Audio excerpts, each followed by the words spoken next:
actually quite happy that I'm going first. It means I can get this out of the way and just get finished. Right. This first one is called Dear Listener. As long as I find it.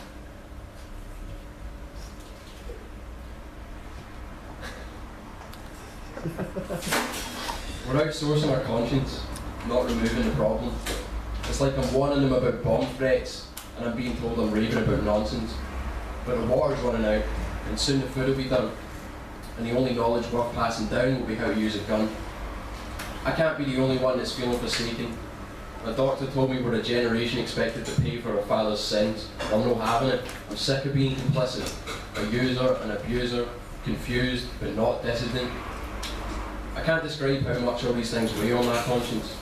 Sometimes I find it hard to breathe, and even harder to be honest. My sovereignty is useless with so many others are still shackled, especially because their chains are the very reason that my privilege is enabled. Their existence is voiceless and filled with desperate need, and our existence is boisterous and broadcast worldwide via a fucking Twitter feed. I'm restless as I pen this, and every moment's a losing battle, to appease the god of consumption and toe the line with the rest of the human cattle. I'm starting to wonder if anyone in this strange world isn't somehow enslaved, mentally or physically, and just living through it day by day by day. My stories seem ill-fitted to a society obsessed with things. I seek something quantum, a hidden knowledge. I don't want to box it and cut its wings. It's said that thought is a bird of space. Expressed in words it becomes caged. I guess I'm imagining the spiritual space age and then killing it to place it on the page. See, when I'm by myself, I feel autodidactic. Yet in the presence of others, I become claustrophobic, terrified of judgment and the fear of exclusion. I crave cooperation, but I've only ever met with corruption. Intercepted, I'm an intrusion, because I want purpose and not privilege. In debt to illusions, because there's no substance on the surface. I feel worthless, isolated from anything natural, cursing injustice and living this life is nocturnal.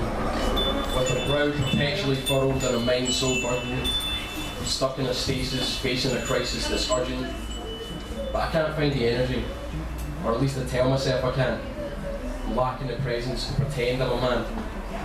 I was told our greatest fear is that we're powerful beyond measure, but I'm also a self-seeking agent whose greatest incentives is in seeking his own pleasure.